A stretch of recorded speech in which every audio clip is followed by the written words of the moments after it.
नमस्कार दोस्तों, मैं रविंद्र रावत आप सभी का स्वागत करता हूं मेरे YouTube चैनल में। दोस्तों, हमारा आज का विषय बड़ा आम और बड़ा गंभीर है। जितना ये गंभीर है उतना ही ये बड़ा विषय भी है। दोस्तों, कर्ज से कैसे मुक्ति पाएं, कर्ज कैसे उतारें, कर्ज उतारने के लिए हम क्या कर सकते हैं, कौन से ऐसे उपाय हैं जो हमें कर्ज से मुक्ति दिला सकते हैं, वास्तु, ज्योतिष या ग्रहों के अनुसार कर्ज का निदान हम किस तरह से प्राप्त कर सकते हैं, ये सारी चर्चा आज हम इस वीडियो में करेंगे। लेकिन दोस्तों, उससे पहले मैं आपको याद दिला देना चाहता हूं कि अगर आपने अभी तक हमारे चैनल को सब्सक्राइब नहीं किया है तो प्लीज पहले उसे सब्सक्राइब करें और बेल बटन को जरूर दबा दें ताकि हमारे द्वारा जो भी वीडियोस बनती हैं उसकी नोटिफिकेशन आपको टाइमली मिलती रहे। दोस्तों, सबसे पहले बात तो ये समझने की जरूरत है कि कर्ज किस प्रकार से हमारे ग्रहों से कनेक्टेड है, ये हमारे ऊपर किस प्रकार से चढ़ जाते हैं, किन कारणों की वजह से हमारे ऊपर कर्ज क्यों चढ़ जाता है। अगर हमें कारण पता चल जाए तो उसका निवारण भी पता चल जाता है। कहते हैं ना कि अगर बीमारी का पता चल जाए तो उसका इलाज संभव है। दोस्तों, सबसे पहली बात तो ये समझने की जरूरत है कि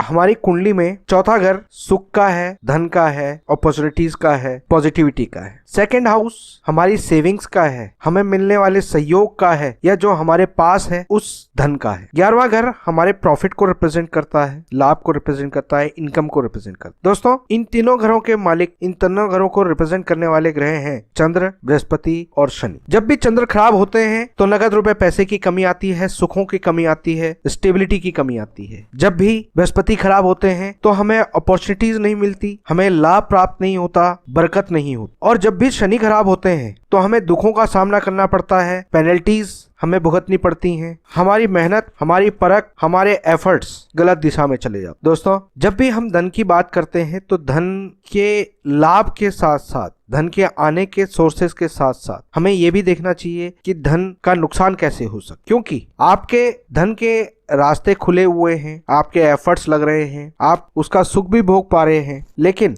आप उसके जाने के रास्तों को बैलेंस नहीं रखेंगे तो उससे आपको परेशानी आएगी। दोस्तों, धन का जब नुकसान होता है तब हमारे ऊपर कर्ज चढ़ता है। आपको या तो लाभ हो सकता है या नुकसान हो सकता है। आप या तो खुश हो सकते हैं या दुखी हो सकते हैं। आप या तो खर्च करेंगे या आपके पास पैसा रहेगा। ये दोनों एक दूसरे के परिरूप हैं या सिक्के के पहलू हैं। आपके पास जेब में पैसा है, अगर आप उसको खर्च करेंगे तो आप कुछ खरीद पाएंगे, यानी उस पैसे का जाना तब आपको कुछ मिलना, ये निश्चित है। लेकिन खर्च पर आपको सबसे ज्यादा ध्यान देने की जरूरत होती है। 12वां घर आपके खर्च का होता है। इस घर को बृहस्पति और राहु रिप्रेजेंट करते हैं। बृहस्पति जो है वो आपके मंगल खर्चे पे, शुभ कार्यों पे खर्चा होना, बरकत वाली खर्चा होना, इस तरह की चीजों को रिप्रेजेंट करते हैं। और राहु नुकसान वाले खर्चा, नेगेटिव खर्चा, इस तरह की चीजों को रिप्रेजेंट करता है। दोस्तों, बुध आपका हिसाब किताब है। जब भी आपका हिसाब किताब बिगड़ेगा, यानी आप खर्चे और कमाई इन दोनों के बीच में संतुलन नहीं रखेंगे, इनका हिसाब किताब नहीं रखेंगे,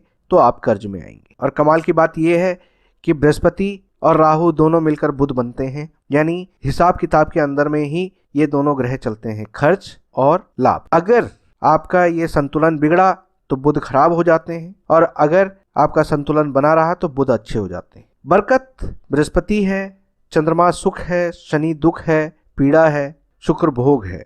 शुक्र प्रेरित करता है खर्च करवाने के लिए। दोस्तों, हमें समझने की जरूरत है कि हमारे बृहस्पति के खर्चे कौन से हैं और राहु के खर्चे कौन से हैं। अगर हम बृहस्पति के खर्चों की बात करें तो जब किसी का मकान बनता है, किसी का विवाह होता है या कोई एजुकेशन लोन लेता है, विदेश जाता है, घर में कोई नया मेहमान आता है, कोई फंक्शन पार्टी, धार्मिक कार्य होते हैं, नया काम शुरू करता है, नया बिजनेस शुरू करता है, या अपने परिवार के साथ मनोरंजन पर खर्च करता है, तो ये सारे खर्चे जो होते हैं ये बृहस्पति के अंदर में आते हैं। लेकिन जब हम बात करते हैं कि राहु के खर्चे, तो अचानक घाटा हो जाना, ओवर एक्सपेंस हो जाना, आमदनी रुक जाए, यानी आपका बिजनेस ना चल रहा हो लेकिन खर्चे बराबर बरकरार हों और आपको कर्जा लेना पड़े, दूसरों से मांगना पड़े। आपने काम किया, पैसा फंस गया, पैसा नहीं आने के कारण आपको दूसरे से पैसा लेना पड़ा क्योंकि खर्चे आपके बंधे हुए हैं, तो ये राहु का नेगेटिव है, ये राहु का खर्चा है। घर परिवार के अंदर कोई बीमारी, कोई दुर्घटना के कारण आपको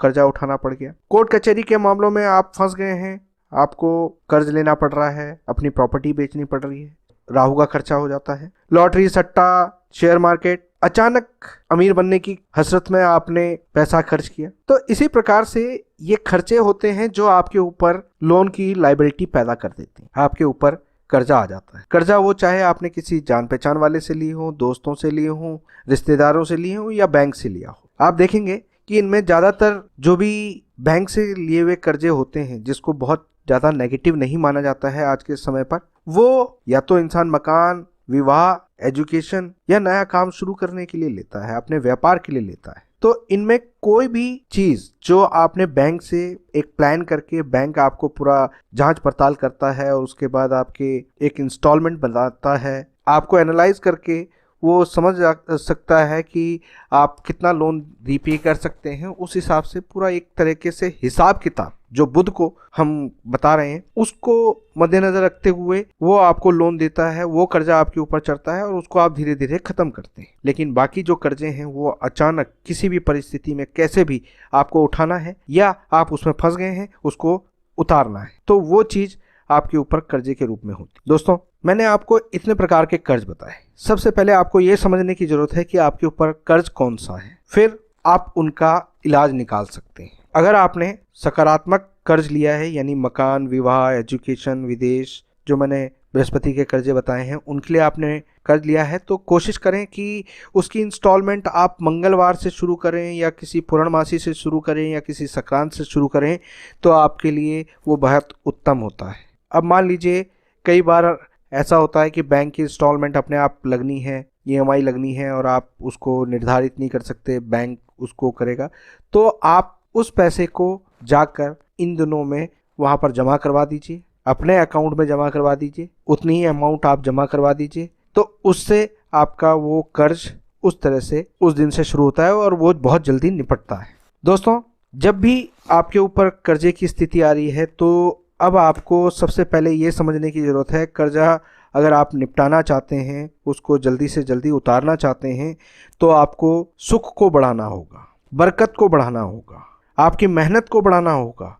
यानी आपको चंद्रमा, बृहस्पति और शनि को ठीक करना होगा, मजबूत करना होगा। सबसे पहले आप अपने घर के वास्तु में देखें कि घर का नॉर्थ ईस्ट किसी भी तरह से दूषित ना हो। चंद्र के घर या चंद्र जिस घर में उच्च का होता है उस घर की दिशाओं को ले लें, यानी चौथे घर को और दूसरे घर को। दूसरा घर यानी नॉर्थ वेस्ट डायरेक्शन को और नॉर्थ ईस्ट डायरेक्शन को आपने किसी भी तरीके से एंटी एलिमेंट्स चीज़ें यहाँ पर इस तत्व की, इस डायरेक्शन की नहीं रखनी चाहिए। आपको बृहस्पति का सेकंड हाउस, जैसे मैंने नॉर्थ वेस्ट अभी चंद्रमा के लिए बताया, वही स्थान बृहस्पति का होता है, उस जगह को ठीक रखना चाहिए। और 11th हाउस यानी आपका शनि का घर, लाभ का घर, वेस्ट डायरेक्शन, इस जगह को भी आप किसी भी तरीके से एंटी एलिमेंट से दूषित ना होने दें, इसको आपको ध्यान रखना है। चौथे घर को कुंडली के हिसाब से बढ़ाने के लिए, बेहतर करने के लिए आप अपनी माता के पैरों को छूकर आशीर्वाद लें।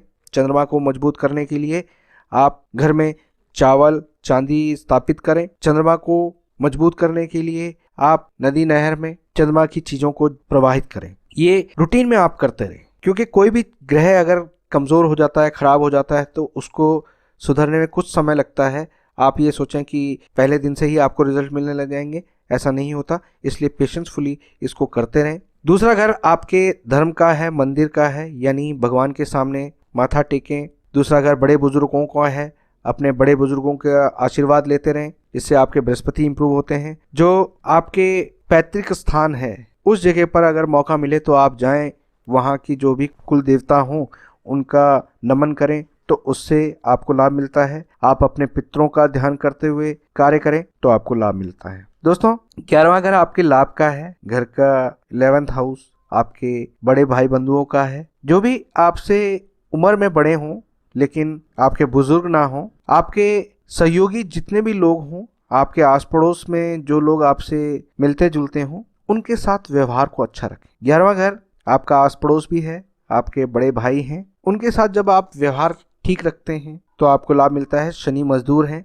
मजदूरों को आप सपोर्ट करें, उसका लाभ आपको मिलता है। जीव जंतुओं के रूप में आप शनि को बुध के जरिए ठीक कर सकते हैं, क्योंकि शनि खजांची हैं। खजांची को हिसाब किताब रखना चाहिए, यानी बुध और खजांची का जब मेल हो जाता है तो यहाँ पर पॉजिटिविटी मिलती है।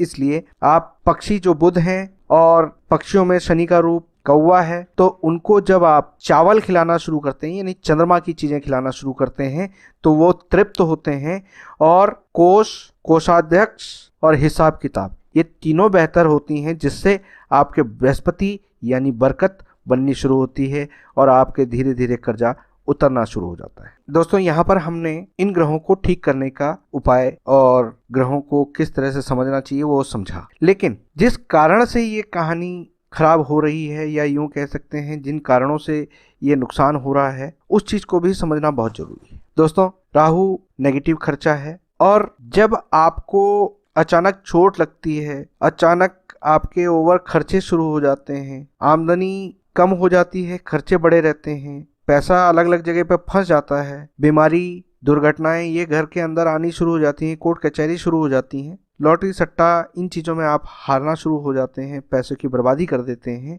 तो ये सारे कारण केवल राहु के नहीं होते। राहु तो इफेक्ट देते हैं, कारण इसमें मंगल होते हैं, मंगल बद होते हैं। मंगल बद कई प्रकार से हो जाता है, सूर्य शनि के मिलने से, झगड़े विवाद की वजह से, बुध मंगल की वजह से, बुद्धि की गलत डिसीजन की वजह से, बीमारी की वजह से, केतु मंगल के कारण दुख दुर्घटना, शुक्र के बृहस्पति के साथ मिलने से यानी फोके दिखावट, बुर के लड्डू। तो दोस्तों, यहाँ पर आपको समझने की जरूरत है कि इन ग्रहों को बैलेंस करना जरूरी है, यानी मंगल बद को बैलेंस करना जरूरी है। इसलिए हमारे बड़े बुजुर्गों ने मंगल बद का उपाय दिया हुआ है कि तंदूर लगी मीठी रोटी आप कुत्तों को डालें तो इससे केतु ठीक होते हैं। केतु जो शुक्र का अंश है, राहु शुक्र का अंश है, केतु के जरिए राहु का इलाज होता है और उससे बेहतर शुक्र होता है और शुक्र बेहतर होने से आप फिजूल खर्ची से बचते हैं। गाय जो शुक्र है, कौवा जो शनि है और कुत्ता जो केतु है, जब आप इन तीनों की सेवा करनी शुरू करते हैं तो इससे आपके मंगल बद का निदान मिलना शुरू हो जाता है, धीरे धीरे आपका कर्जा उतरना शुरू हो जाता है। दोस्तों, उपाय ये बहुत छोटा सा है, लेकिन जिनको भी कर्जा चढ़ा हुआ है अगर वो ये उपाय रेगुलर रूटीन में करते रहें तो आप देखेंगे कि अपने आप उनके जीवन में परिवर्तन आएगा। दोस्तों, मंगल बद जब भी होता है तो राहु एक्टिव हो जाता है और सूर्य कमजोर पड़ जाता है, आत्मविश्वास की कमी हो जाती है, सेल्फ कॉन्फिडेंस की कमी हो जाती है और इस वजह से इंसान अपनी कमाई पे अपने ऊपर भरोसा करने के बजाय, अपने जो भी कार्य है उस पर विश्वास करने के बजाय दूसरों से उधार के रूप में, मदद के रूप में पैसा लेता है और वो फंस जाता है। तो ऐसे में सूर्य को भी स्ट्रॉन्ग करना जरूरी है। सूर्य को स्ट्रॉन्ग करने के लिए बंदरों की सेवा करें। जब बंदरों को आप केले खिलाते हैं तो केतु के जरिए सूर्य उच्च हो जाते हैं और लाल चींटियों को जब आप आटा चीनी डालते हैं तो इससे सूर्य की नेगेटिविटी दूर होती है। दोस्तों, यहाँ पर मैंने आपको बताया कि आपकी समस्या को समझना बहुत जरूरी है। अगर आप अपनी समस्या को समझ लेते हैं, उन्हें प्रकृति के साथ, चाहे वो ग्रह के रूप में हो, चाहे वास्तु के रूप में हो, चाहे